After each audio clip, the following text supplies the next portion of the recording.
Okay, I know we have thoughts and things, so let's talk. On the agenda, first thing, remember, Unit 16 was regraded Friday. Many errors were not fixed. I noticed some people were making some progress. I'm going to change this to 16 and 17 will be regraded again on Tuesday. Syllabus statements will be regraded Tuesday. Okay, I know there's feelings. There's feelings around the room. I will explain everything if we just stop.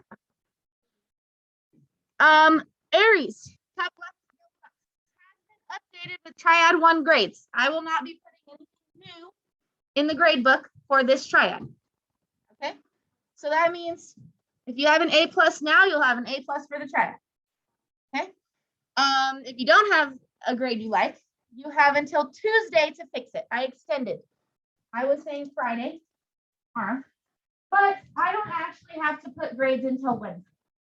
I'm going to allow you guys to fix anything by Tuesday. You're welcome. I will be here, the schedule. I'll be here after school today, after school tomorrow, after school Monday. Tuesday, I'll be here at lunch and after school. So if you have sports and you absolutely cannot come to any after schools, you may come lunch on Tuesday. Kind of late, right? But it's the one lunch that you will have available.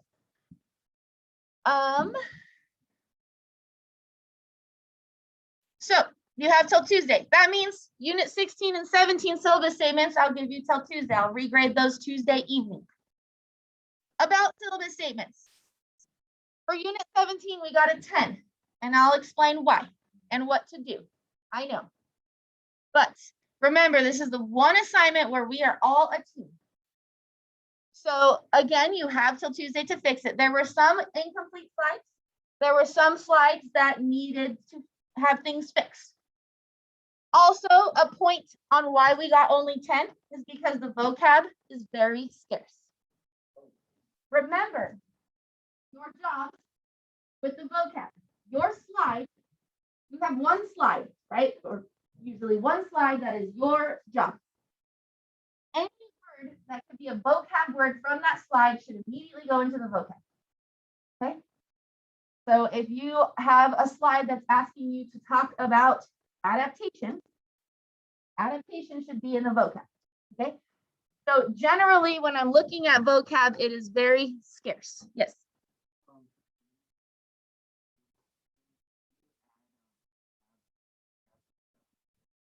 I think I did that last night. Yeah, but you guys do also have ability to do that in case I forget how to. Yeah, I can show you right now because I might forget. At the bottom, if you go to the end, I have blank. All you do is duplicate and then rename. It'll say copy of, and then just rename it. I'll just put unit 19 here. Might as well. Unit 19, and then put it in. So in case I forget, somebody could do that. But I did add it last night. I did notice that. I apologize for that. So if we go ahead and look at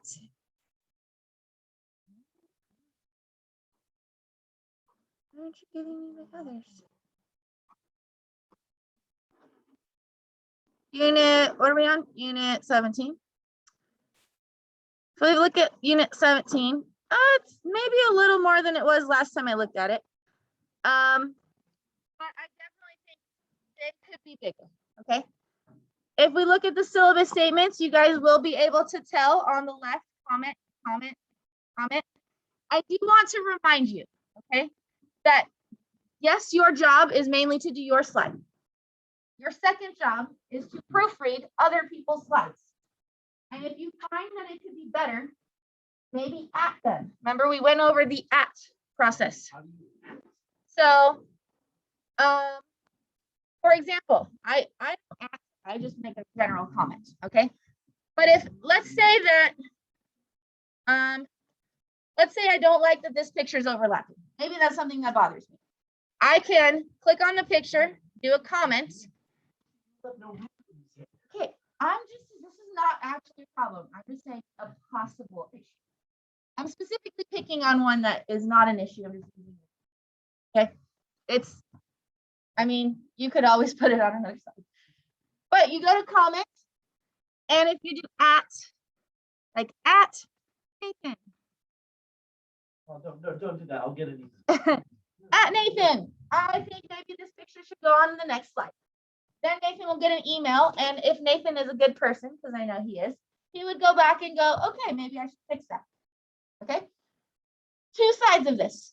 We want to be helpful. So ask people with your suggestions, especially if you notice their slide is blank or lacking or wrong. If you are on the side of getting the at, you want to take that advice in a nice way, right? You don't want to email them back and be like, how dare you disagree with me, right? You want to just be like, okay, I see what you're saying. Let me fix this so we can all get a good grade. I don't think you guys are mean-hearted people. I don't expect we're going to get into fights over this. So you can look, and when you add, you can assign it. You're like, I assign this task to Nathan. Okay. So if you notice that somebody is missing, maybe they have a lot going on. Maybe they play like 5 sports, and maybe there's something going on at home. So maybe, I don't want to spend like a million hours on this, but maybe we send an email or a text. I know you guys have each other's numbers, some of you. You can maybe even email them and say, I noticed that your slide is still blank. Do you need help doing that? Or email them with like, here's some images that might go well on that slide. Help be helpful. Okay. There is definitely a way for us, because if your job is to proofread and you see a blank slide and do nothing about it, then you're not fulfilling your duty of getting this done. Okay. All right. So if you do have questions on any of the comments I make for you, like if you're like, Mrs. Lazier, I don't know what that means, send me an email and I'll give you more information. Okay. All right. So vocab should always be more. Nope. I go to history with the vocab. Some people are still putting things in the wrong tab. I know we'll get used to this, but if I am looking, let's say Josie didn't do anything on the slides, okay? But maybe she did some vocab. So if I'm looking, because I go through the slides and then there's people who don't have credit. So then I go to the vocab, see if they did anything there. So let's say Josie did nothing on the slides.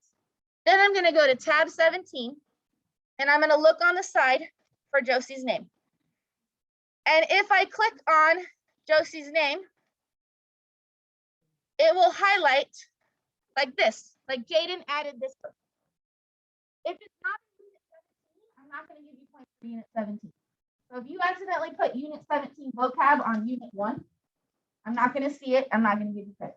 Okay, so double check that you're in the right tab. Okay, so that's my spiel again on syllabus statements. Be helpful, at each other, email each other, ask if they need help. Oftentimes we don't do things because we're stuck. We don't know what to do, right? Be helpful. Okay. Let's keep going in our notes. Remember, your personal engagement is due Sunday. That won't be in this triad, but you should have it done. 5 tenets of evolution. I do hope to have them in order. Sorry, I'm going to grab something quick.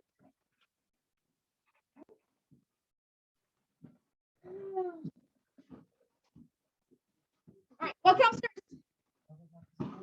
first? I'm going to kind of write these down because we're going to apply these later.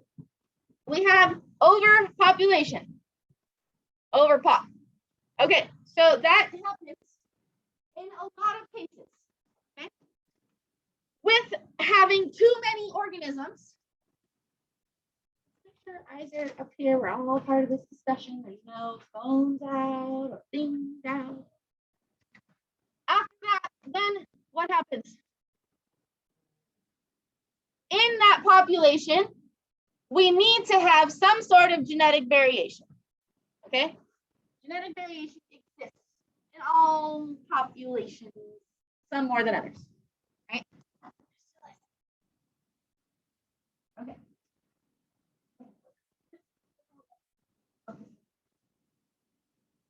So in that population that has now had too many organisms, we have a genetic variation. Based on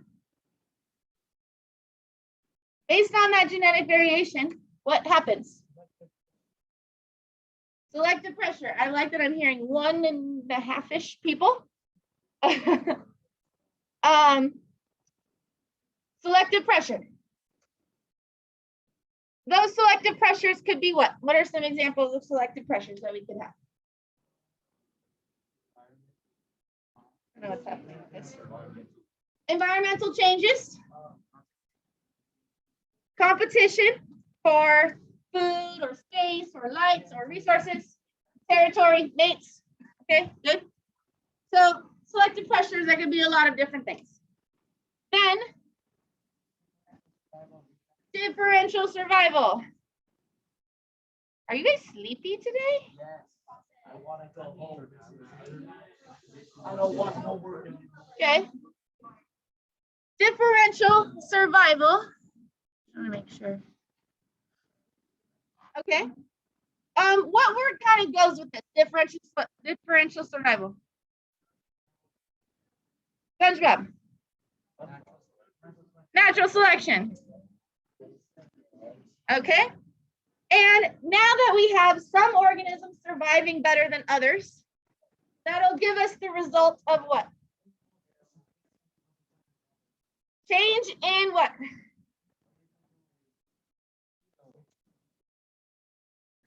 Frequency of alleles. Okay.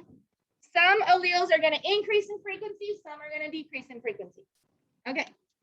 This is, I like to think of it as like the flow of evolution. Okay. So we're going to apply this later. Okay. Where are we in our notes? We are at. Yes. Yes. We are going to do that. Yes. Last night for homework, you had these sources of biological variation. Okay. I'll skim through that, but like I said, most of that you already learned. So I just wanted you to kind of get that in the context of this unit. Right now, we're going to start here. Okay. So remember, evolution is the change in frequency of alleles. That's how we know that evolution has occurred. Remember in the video, he showed all the cards, right? And if what's on the cards, if what's on the cards changes, evolution has occurred. So there was more redheads was the example, right? If in a population there are more redheads, evolution has occurred. So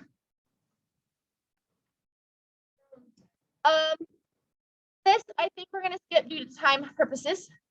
But the goal here, which is something maybe you would do later at home, have a conversation with a friend or a coworker, a classmate, pick an organism and maybe summarize the 5 steps. Okay. How did overpopulation occur? What is the genetic variation? What would selective pressures be in that specific example? Yes. Cactus? The cactus is the animal. Remember, we're not always doing animals. This all happens in plants as well. Well, it might not be hiding from anything. It might be competing for resources. Okay. How does it hide? Not everything has to hide. Now, someone asked, what is it hiding from? Yeah, exactly. Okay, we are going to watch this video. And I think this is a very fascinating example. I want you to think about how each of the steps of evolution, which you have on the board here, are being displayed in this example. Okay, so at the end, we'll be able to go, how can we summarize each of these things? Okay.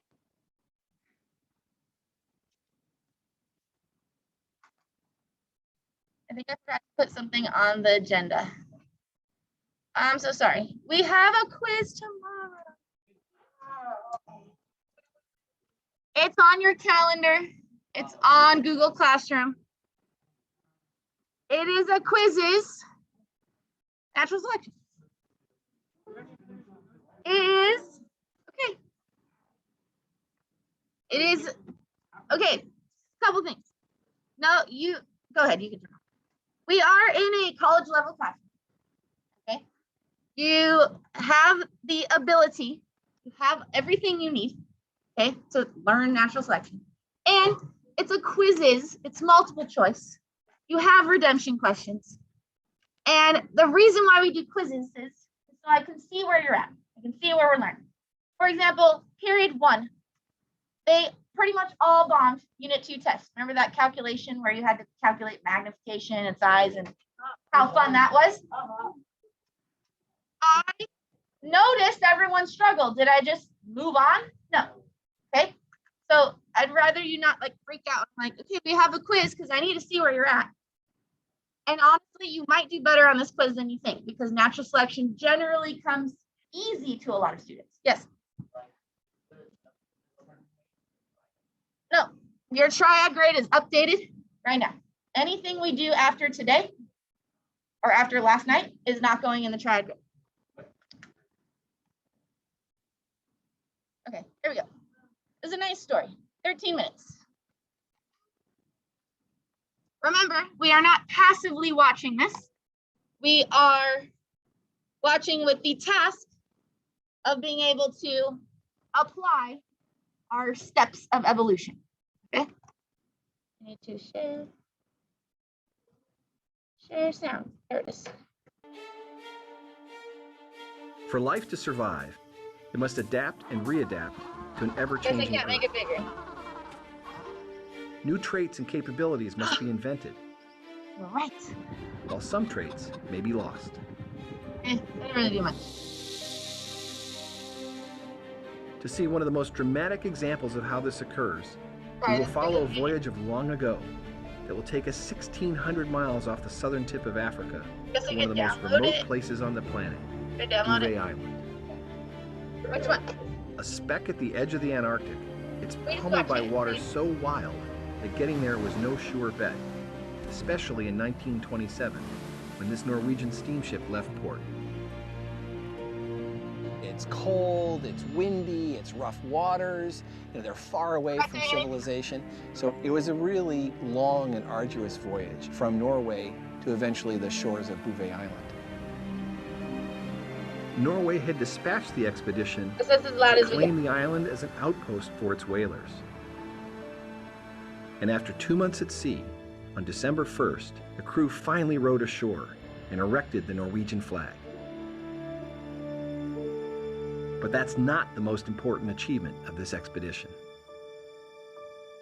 One aspect of their voyage was to understand all the sea life that was there.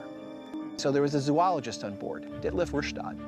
And Ditlev's job was to really just throw a net over the side and trawl up, see what he found.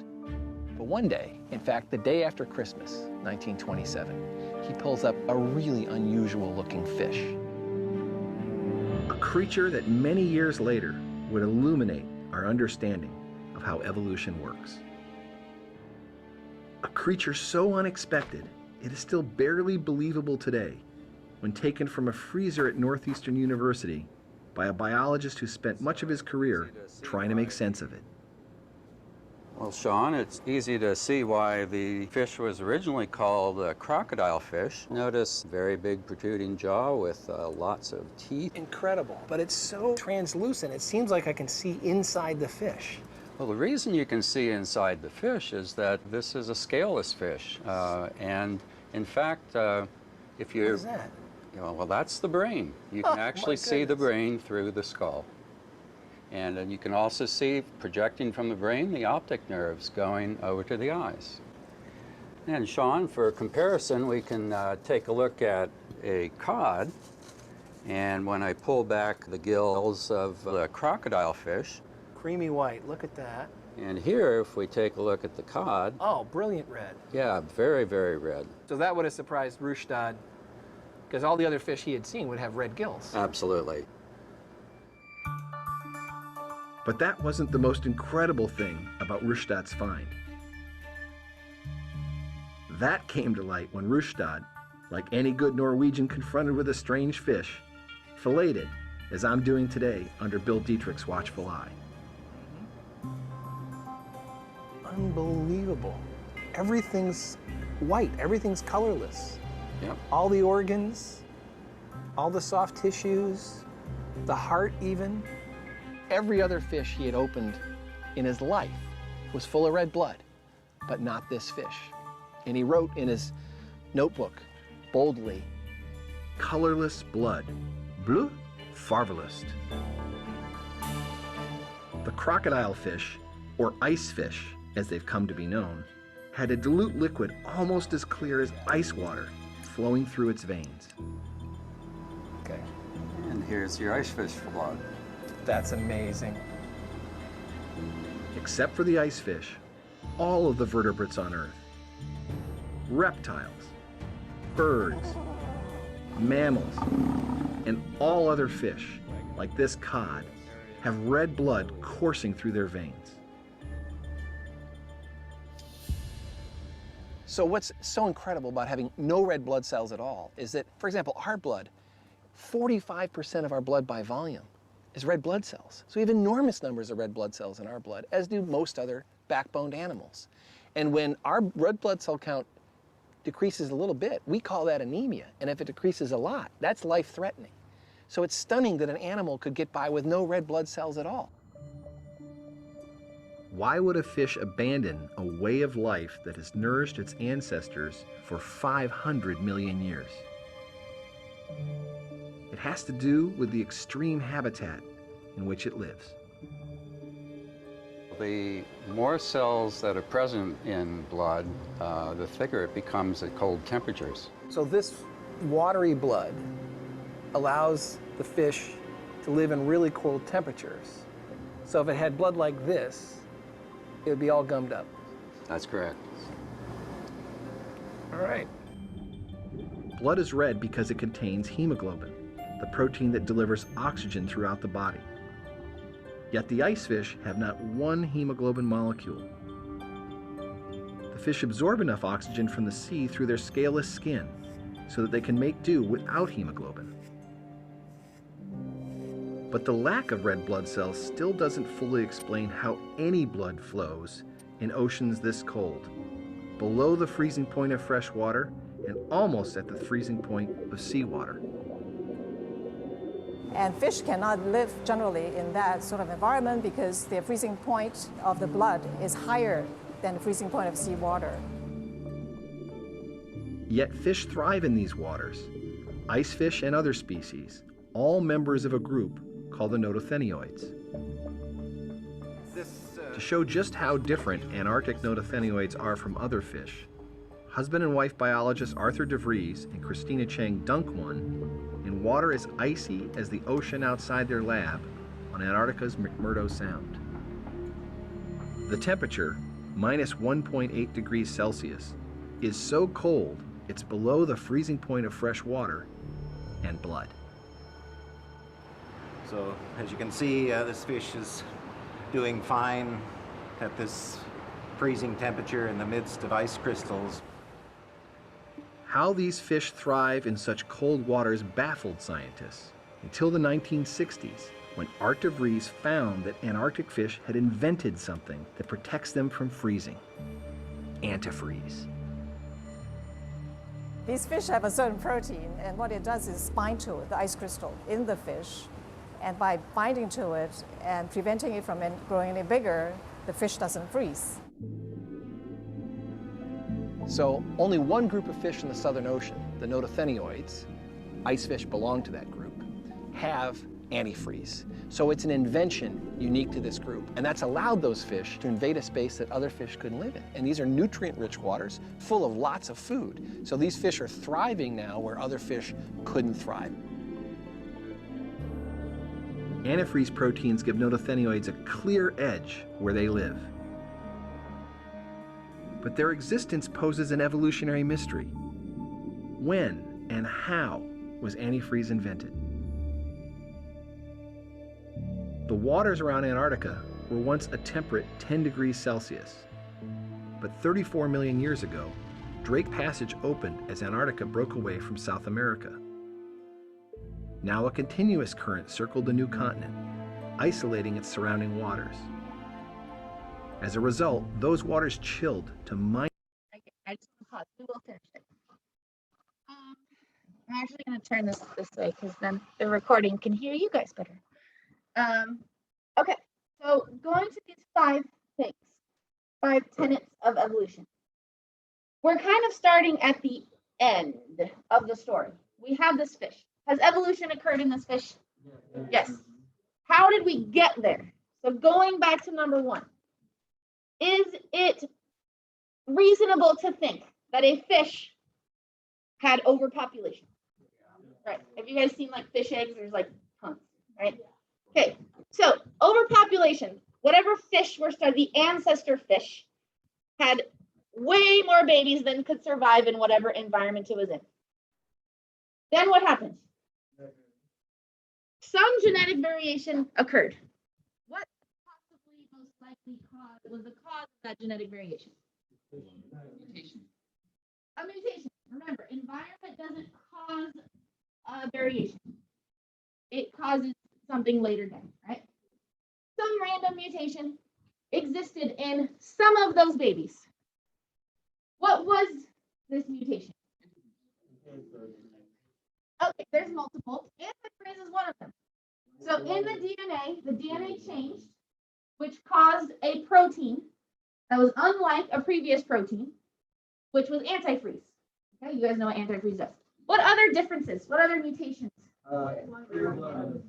The blood. So this mutation was probably whatever DNA causes the formation of red blood cells was probably mutated. So now red blood cells are not being made. Okay, so it kind of stopped the production of red blood cells. Okay, yes. Scaleless. Yes, that's definitely going to come from mutation. Why did it need to be scaleless? Because it needs oxygen. Because it doesn't have the red blood cells to get it from the gills and to move it around. So now it can just absorb it through the skin. Yes.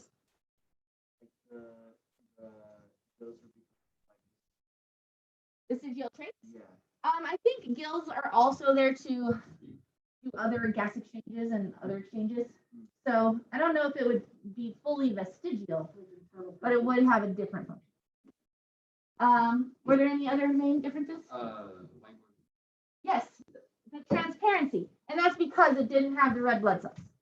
Okay, so I think you got the main ones. Antifreeze, lack of red blood cells, scaleless. Okay. So we know this genetic variation. So some of the fish had these mutations, some of them did not. What happens next? Yes, what we were just watching. The temperature changed. Where these fish lived was warmer, now it's colder. So who survives? Number 4. The mutated fish. They survive better than their siblings who did not have those mutations. Okay, so then that eventually caused a right. Yep, higher frequency of our mutant fish and lower frequency of the non-mutant fish. So does this make sense, like how this flow gives us new organisms? Okay, cool. We can finish the story now. Good job. Minus 1.8 degrees Celsius. So notothenioids and antifreeze evolved in the last 34 million years. But traits are encoded by genes. Where did antifreeze genes come from? De Vries, Cheng, and Lingbao Chen worked out part of the mystery in the 1990s by noticing that parts of the antifreeze gene, labeled in red, strongly resembled a different gene, that one gene gave rise to the other. The process began when the ancestral gene was accidentally duplicated. While one copy remained the same, the other accumulated mutations that eventually gave it a new function, to make antifreeze proteins.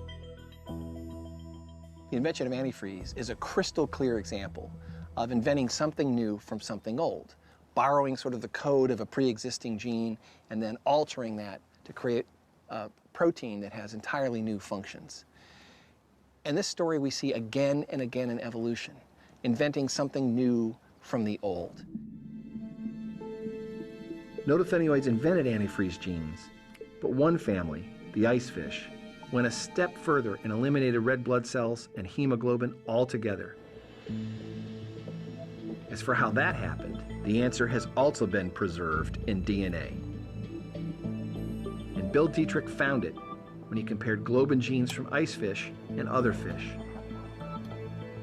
Globin genes encode the hemoglobin protein. So what do we see here? Well, as you go from left to right here, the normal red-blooded globin gene is shown in the sequence on the top. Down below, we have the sequence of the ice fish. And as we move from the left, you can see their dots. These are exact matches in the sequence. However, at the arrow, we see we get virtually no match. This is essentially genetic gibberish. So it's broken right there. That is exactly right. At some point in history, a mutation wrecked this gene. And since hemoglobin was no longer necessary to ice fish, the mutation wasn't weeded out. And this is the fossilized remnants of that gene. So if the gene has become useless, it will eventually be lost as these mutations pile up and just erase what used to be there. That is exactly right. So genes are born and genes die as species find ways to survive in an ever-changing world. But this remarkable fish that Ditlev Rørsted dredged up 80 years ago has taught us is that evolution doesn't always come up with the best solution imaginable. It just comes up with the best solution available. And that sometimes means getting rid of things that worked in our ancestors, as well as inventing new things like the antifreeze. And that record of changing habitats and changing lifestyles and changing genes is etched in the DNA record of life.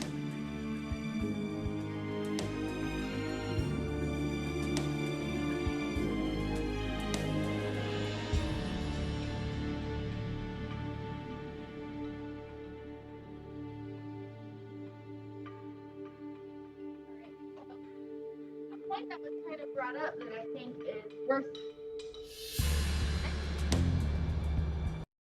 is this idea of like what's happening with humans, right? Remember I showed you that video? Didn't I show you that video that was like the end of the world is coming? We watched that, or was that in year one? I think it might have been in year one. But we know the sun's not going to last forever, right? Like we know the earth will not be around forever. We're fairly confident of that, pretty confident. So scientists are trying to find where are humans going to go after? We're trying to find another Goldilocks planet, right? But if this fish was able to survive where no other fish could survive, would that be possible for humans? And how could we get ourselves there? Biotech possibly being applied, yes?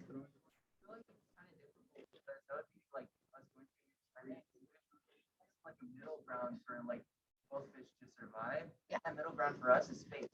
Right. Yeah. Well, if we're thinking about doing it naturally, but if we have biotech and we're able, oh, sorry, I thought you were stretching. Go ahead. If we have biotech to speed up this process, this fish had to wait or had to be lucky enough to have a random mutation that happened to be good. Yeah. We can say, I want this variation now, and we can cause it to be in humans. We theoretically, technically, we have that technology.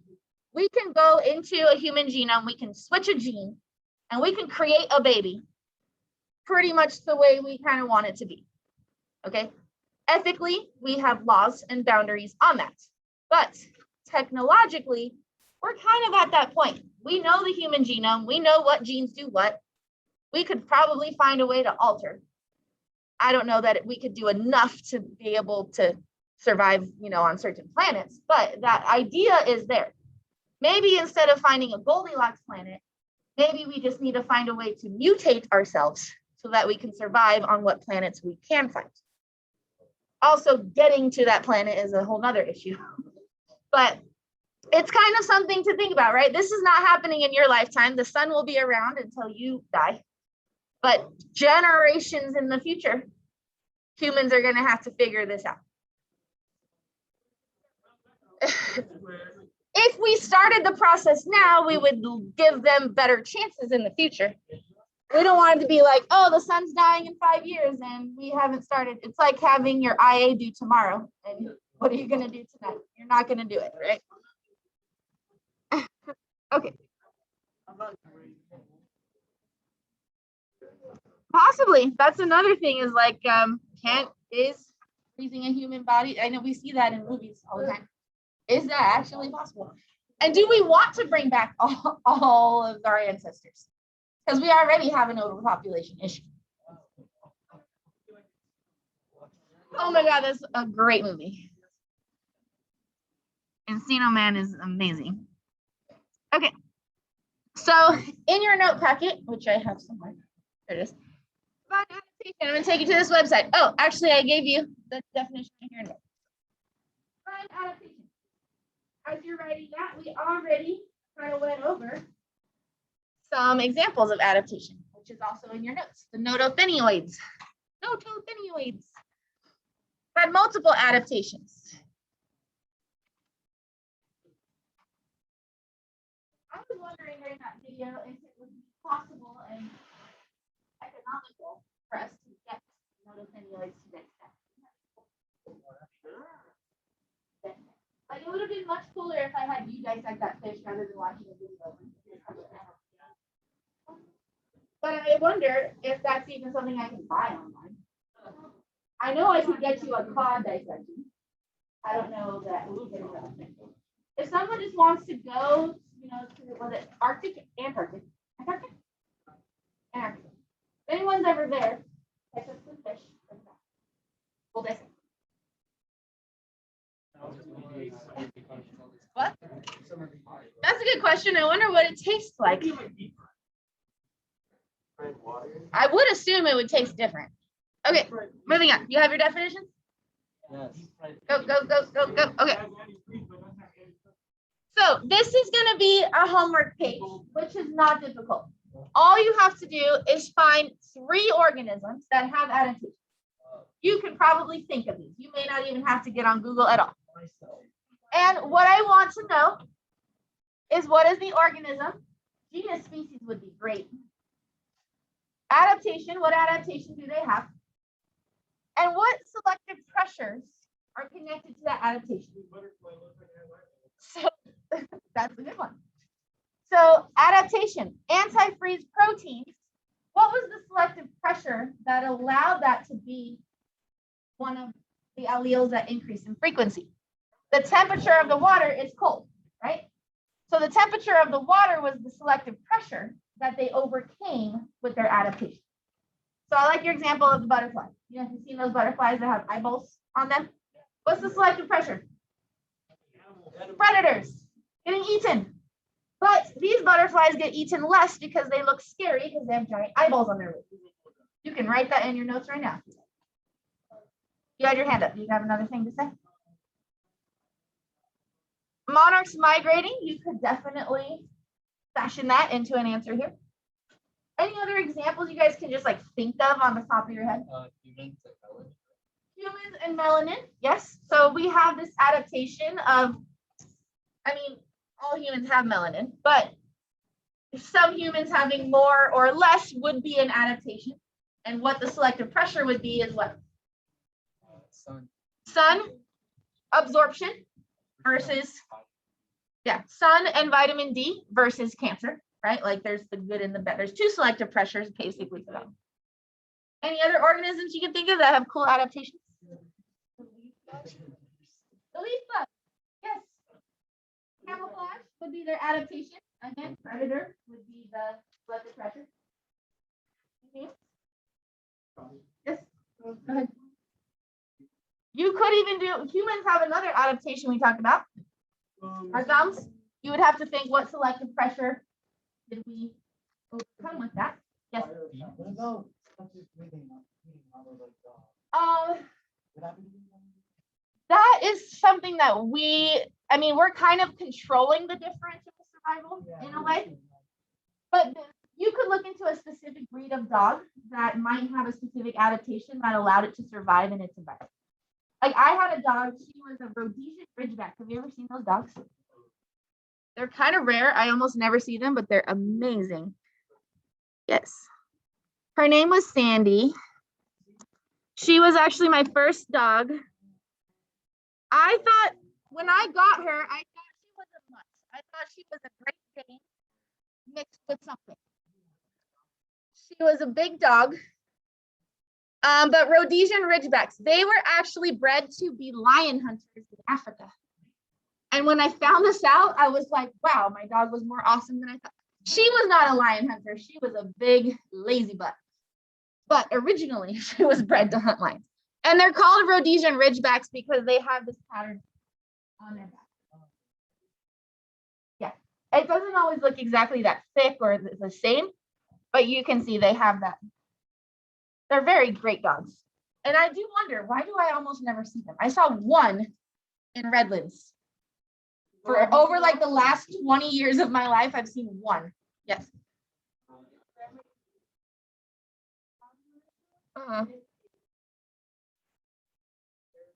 Yeah. Oh, look at that one. Yeah. And so he jumped on me when I walked in our house. And so I was like, oh, no. Yeah. Yeah, I remember being little. I was like maybe 7 when we got her. We got her full grown. She was rescued. My uncle was a cop in Moreno Valley, and he went to this house, and she was very skinny. She was abused. She was like chained to a wall in the backyard. So he just took her. He was like, I'm not even going through the process of anything. I'm just taking this dog. And he brought it to our house. So you could literally see every rib. We made her fat and she had a great life after that. But I do remember sitting on the ground one time and she ran in and she hit me with her tail right on my eyes. And I went blind for about 30 to 40 seconds, which is a long time when you can't see anything. And I freaked out and I thought I was going to be blind forever. And then my vision came back. But she had just whacked me like right on the eyes with her tail. It was terrible. Hi. Okay, can we handle this helmet? Good. Good. This is an activity that we're going to come back to. I want to keep going with notes as long as we can. Sources of biological mutation. We knew this already, right? We know that a mutation is one source of biological variation. We know that meiosis is another source of biological variation in terms of not only crossing over, but also independent assortment. I know this was a lot of writing. Pretty good for at home though, so we don't have to waste time in class with you guys just writing. Also segregation. So meiosis had 3 things, right? Crossing over, independent assortment, and the segregation of alleles. Sexual reproduction. We talked about one of the 5 fingers was non-random mating. So we say that usually, in most cases, mating is non-random. Okay. Random fertilization. Also, we talked about that before. We don't get to decide which sperm and egg come together in most cases. Actually, we're kind of getting there. But in most making of babies, right, we don't actually choose that. And gene flow. That was one of our 5 fingers. Okay, when genes come into or out of an environment, it can change the genetic variation in that population. All right, we have an article. It's not very long. I say we read it together. Actually, we should what? Read together? Okay. We should read it together so I don't have to read it. All right. Why does this arm look bigger than this arm? Oh, because this one's down. I was like, those do not even look like the same at all.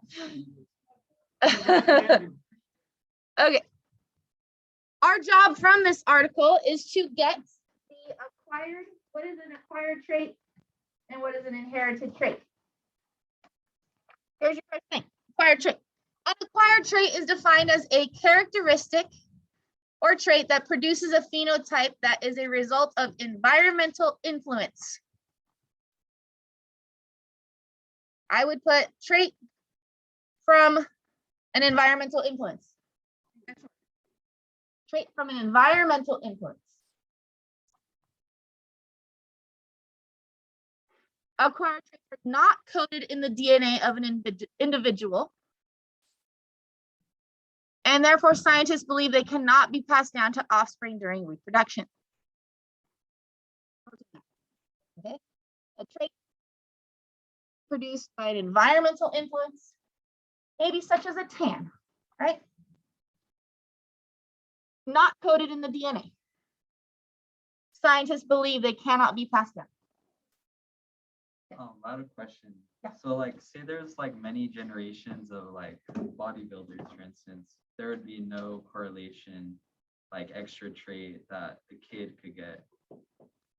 I think that's a tricky one because it's possible that some people are just predisposed to being able to build muscle more easily. Right.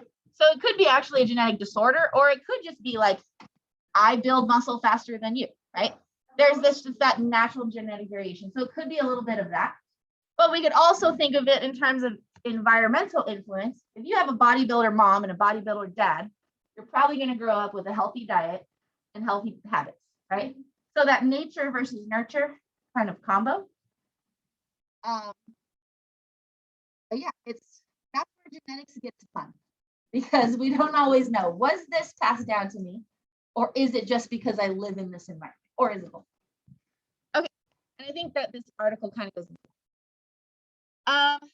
Lamarck, he was the one that incorrectly hypothesized that acquired traits could indeed be passed down from parent to offspring, and therefore make the offspring more suited to their environment or stronger in some way. He had, if you guys ever saw the giraffe picture, where like a giraffe, if it stretches a lot, it'll get a longer neck, and then its child will have a longer neck. But we know that's not how it works. At least that's what we believe now. Because Darwin came along, he originally adopted this idea, but later took this out once there was more evidence to show acquired traits were not passed down. Examples. An example of an acquired trait would be an offspring born to a bodybuilder that had an extremely large muscles. Lamarck thought that the offspring would automatically be born with larger muscles like the parent.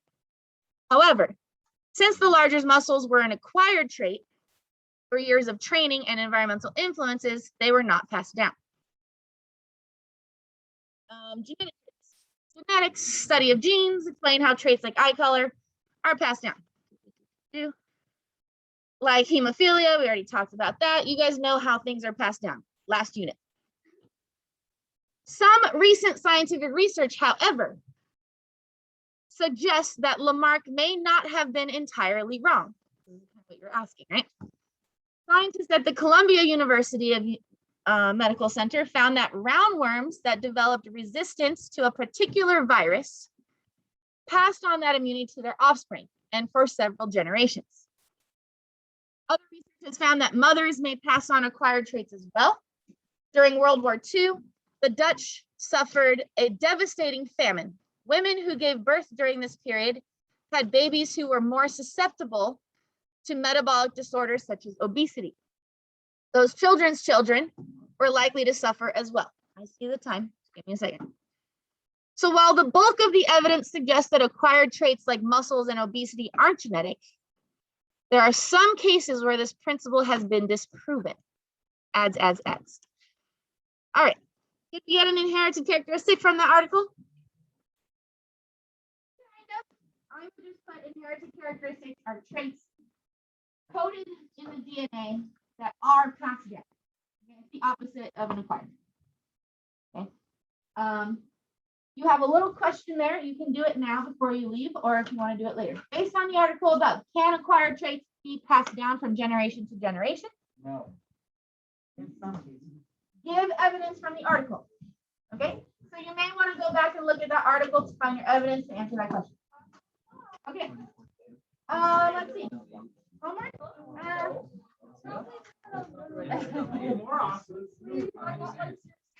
I understand. No, I know. I want your homework to be looking at Aries and deciding if there's anything you need to do. Okay, I will. I've got you on my whiteboard. Okay.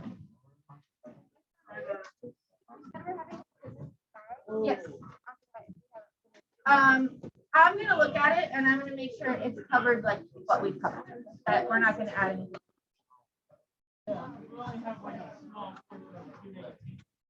It's actually not that small. You're about halfway done. The next part of the notes are just examples where we apply what we've learned. The last thing is just antibiotic resistance, which is also just an application of what we learned. So actually, you know now the main points. You too. You too.